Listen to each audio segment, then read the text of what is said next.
Skin cancer survivors, ABC newsman Sam Donnelson and Miss Maryland Brittany Leitz also were on hand to share their personal stories. Sean also was at the session to file this report.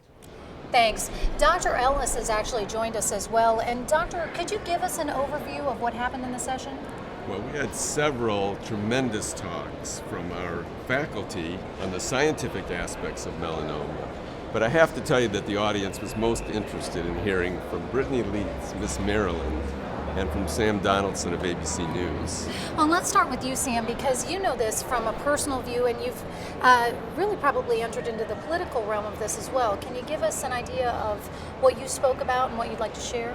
Well, I always start by saying I'm honored to be at a certain place, but I realized, like John Kennedy, when he was asked how you became a war hero, sir, he said, well, they sank my boat.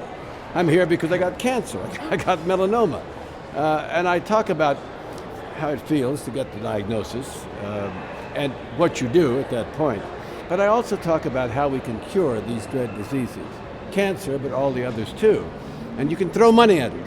I used to cover the Congress, and I'd listen to them on the floor. Well, you can't cure this by throwing money at it. Some, railroads or something.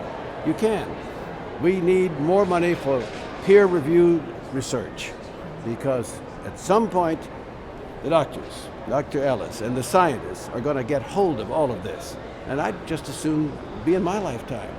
We would like that too. Thank you for your comments. And Brittany, freshly back from Miss America, I know you've made a huge impact with your speaking. You've been in the media.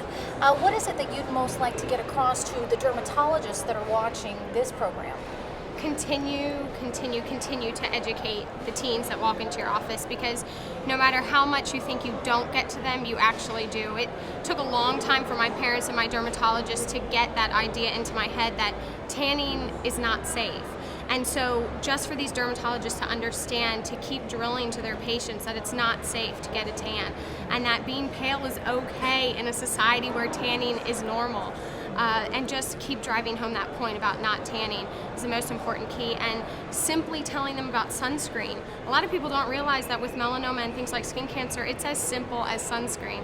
So keep it simple and keep driving home that educational aspect of teaching them about not tanning.